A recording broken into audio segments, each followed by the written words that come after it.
Good morning, friends. Today we are going to learn the poem The Twins. विद्यार्थी मित्रांनो, आज आपण या ठिकाणी ट्विन्स नावाची पोयम अभ्यासणार आहोत.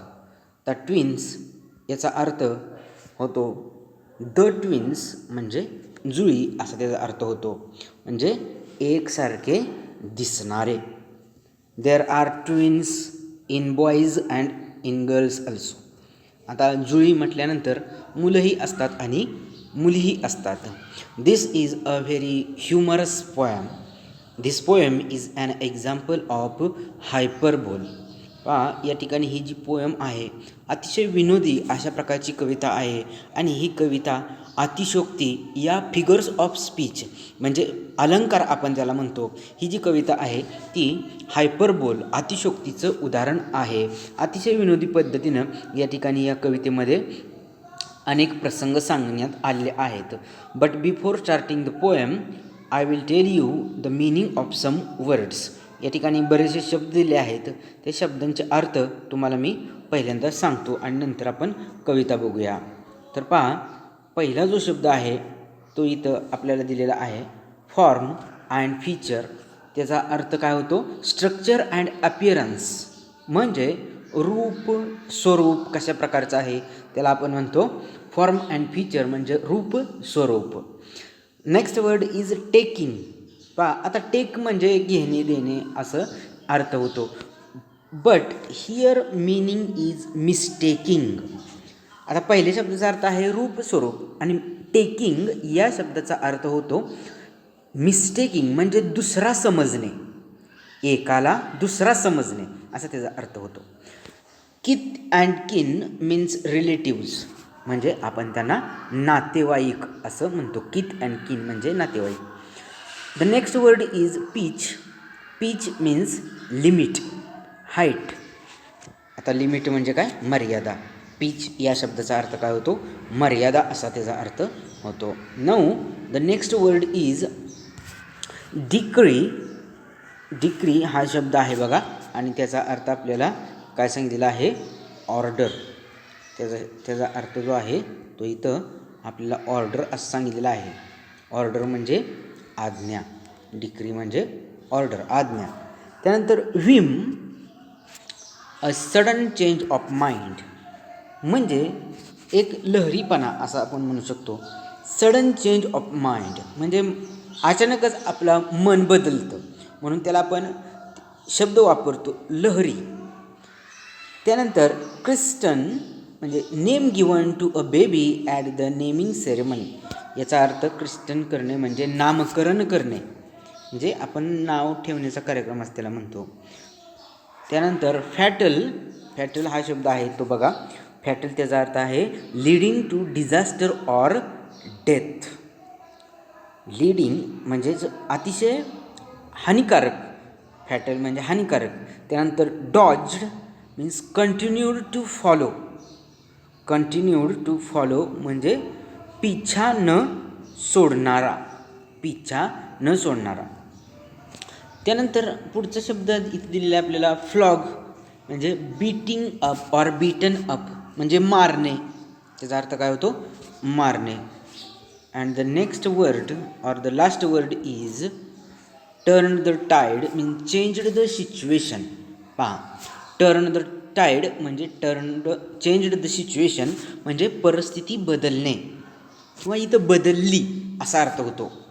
So this poem is written by a poet Henry Sambrook Lee. This is or he is the poet of this poem. So this poem is a very humorous story telling us about two twin brothers, the twins. This poem tells us about the twins. तर ही कविता आपल्याला जुळ्या भावंडाबद्दल सांगणारी आहे. कशा प्रकारे कवी आणि त्याचा भाऊ ते जुळे होते आणि त्यामुळं कशा प्रकारच्या त्या ठिकाणी प्रकारचे विनोदी प्रसंग निर्माण झाले, या ठिकाणी याच्याबद्दलची माहिती किंवा विनोदी पद्धतीने या ठिकाणी कवितेची मांडणी इथं केलेली आहे. आपण सुरुवात करूया. पहा, in form and feature, face and लिम. I grew so like my brother that folks got taking me for him, and each for one another. It puzzled all our kith and kin. It reached a fearful pitch. For one of us was born a twin, yet not a soul knew which. पहा या ठिकाणी पहिल्या कडव्यामध्ये स्टँजामध्ये कवी असं म्हणतो, in form and feature म्हणजे रूप आणि स्वरूप, फेस अँड लिंब, फेस म्हणजे चेहरा, लिंब म्हणजे अवयव, लिंब म्हणजे अवयव. आय ग्रीव सो लाईक माय ब्रदर, सर्व रूप स्वरूप चेहरा अवयव इत्यादीच्या बाबतीमध्ये मी माझ्या भावाप्रमाणेच वाढलो. आय ग्रीव so like my brother that फोक्स गॉट टेकिंग मी फॉर हिम. आम्ही एवढे एकसारखे होतो की फोक्स म्हणजे लोक, पीपल काय करू लागले, गॉट टेकिंग मी, मला तो समजू लागले. म्हणजे आम्ही एवढे एकसारखे होतो की लोक जे होते ते काय करू लागले, मला तो समजू लागले, त्याच्यासाठी गृहीत धरू लागले. And each for one another, आणि मला तो आणि त्याला मी असं समजू लागले, दोघांना एकमेकांसाठी जबाबदार धरू लागले. इट पझल्ड ऑल आवर किथ अँड किन, आणि त्याच्यामुळं काय झालं तर आमचे जे रिलेटिव्ह होते, पाहुणे होते, ते गोंधळून गेले किंवा त्या ठिकाणी त्यांचा गोंधळ उडत असत. It reach a fearful pitch.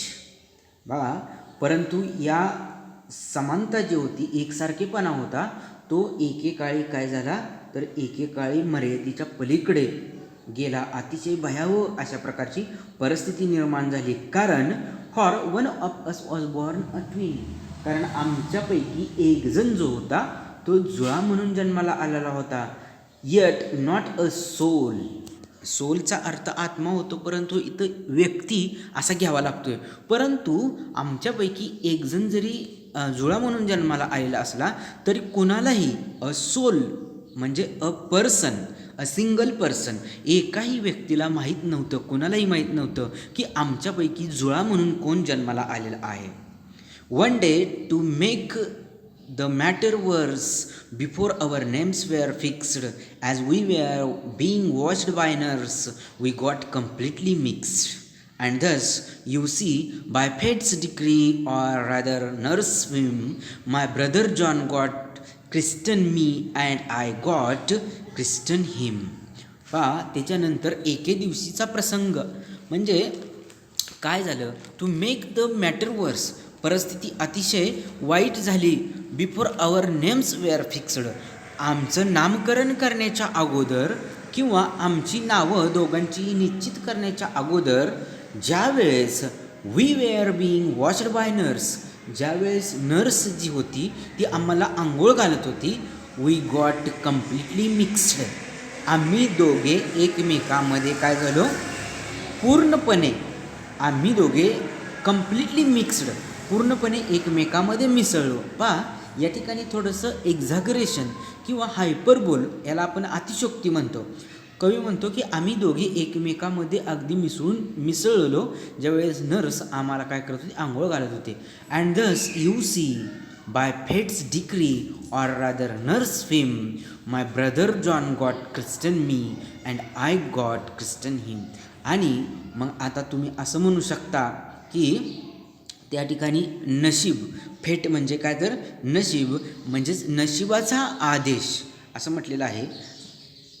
फेट म्हणजे नशीब, आणि या ठिकाणी आदेश, डिक्री म्हणजे आदेश, म्हणजे दैवी आदेश म्हणा किंवा त्या नर्सचा लहरीपणा म्हणा.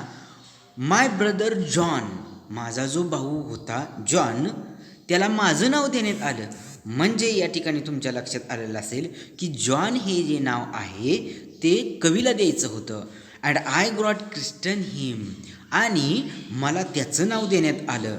म्हणजे जॉन हे नाव कुणासाठी निश्चित होतं तर कवीसाठी होतं, परंतु ते नाव त्यांच्या भावाला, म्हणजेच त्यांचा भाव जॉन हे नाव देण्यात आलेलं होतं, आणि जॉन हे नाव अगोदर कवीसाठी ठेवलेलं होतं.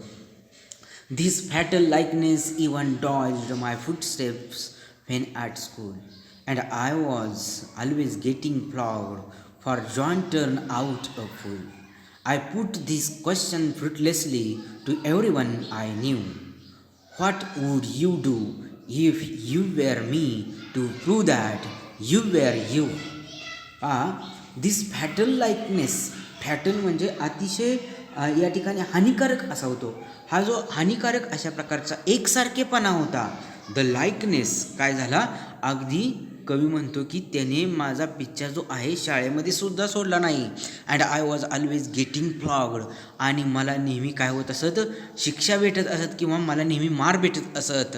For John turned out a fool, ज्या वेळेस माझा भाऊ जॉन काय करत असत, चुका करत असत, मूर्खपणा करत असत, त्यावेळेस मी त्या ठिकाणी शिक्षा भोगत असत. आय पुट दिस क्वेश्चन फ्रुटलेसली, फ्रुटलेसली म्हणजे निरर्थकपणे. मी हा प्रश्न प्रत्येक जणाला विचारतो, टू एव्हरीवन आय न्यू, मला माहीत असलेल्या प्रत्येकाला मी हा प्रश्न अगदी निरर्थकपणे विचारतो. काय, what would you do if you were me to prove that you were you. कवी सर्वांना निरर्थकपणे हा प्रश्न विचारतो की तुम्ही काय केलं असतं, इफ यू वेअर मी, जर समजा तुम्ही माझ्या जागेवर असता तर तुम्ही आहात हे सिद्ध करण्यासाठी तुम्ही काय केलं असतं. Our close resemblance turn the tide of my domestic life, for somehow my intended bride became my brother's wife. In fact, year after year, the same absurd mistakes went on, and when I died, the neighbors came and buried brother John. पहा, या ठिकाणी लास्टच्या कडव्यामध्ये शेवटच्या स्टँजामध्ये कवी सांगतो, आवर close रिसेम्बलन्स, रिसेम्बलन्स म्हणजे लाईकनेस, सारखेपणा, हा जो होता त्याच्यामुळं परिस्थिती खूप बदलली. Of my domestic life, of my domestic life means married life, म्हणजे त्याला आपण वैवाहिक जीवन असं म्हणतो. माझ्या वैवाहिक जीवनाची सुद्धा जी परिस्थिती होती ती खूप बदलली. आवर close resemblance turn the tied, अतिशय परिस्थिती त्या ठिकाणमुळं काय झाली, आमच्यातला एकसारखेपणा जो होता त्याच्यामुळं माझ्या वैवाहिक जीवन किंवा डोमेस्टिकचा अर्थ कौटुंबिकसुद्धा होतं बरं का. या ठिकाणी कौटुंबिक जीवनामध्ये सुद्धा काय झाली, खूप उलतापालत झाली. For somehow my intended bride became my brother's wife. आता पहा, तो काय म्हणतो, माझी इच्छित जी वधू होती, इंटेंडेड म्हणजे अपेक्षित किंवा होणारी, इंटेंडेड ब्राईड म्हणजे नववधू, बिकेम माय ब्रदर्स वाईफ, माझी जी इच्छित नववधू होती ती माझ्या भावाची पत्नी बनली, my brother's wife. In fact year after year the same observe mistakes went on. आता अर्थातच अशाच गोष्टी अनेक वर्षानुवर्ष, अशाच निरर्थक गोष्टी, ऑब्झर्वड मिस्टेक म्हणजे अतिशय त्या ठिकाणी अर्थहीन अशा प्रकारच्या चुका वर्षानुवर्ष होत गेल्या, होत राहिल्या. And when I died the neighbours came and buried brother John.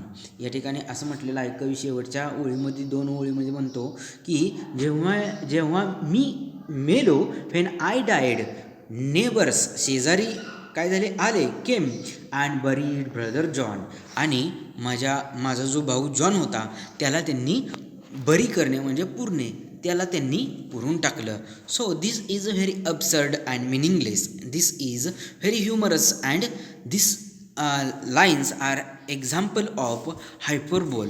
या ठिकाणी ह्या ज्या ओळी आहेत, ह्या ओळी कशाचं उदाहरण आहेत तर त्या ठिकाणी आपण अतिशोक्ती असं आपण त्याला म्हणतो. So this is the poem, this poem ends here. या ठिकाणी ही जी कविता आहे ती पूर्ण झालेली आहे.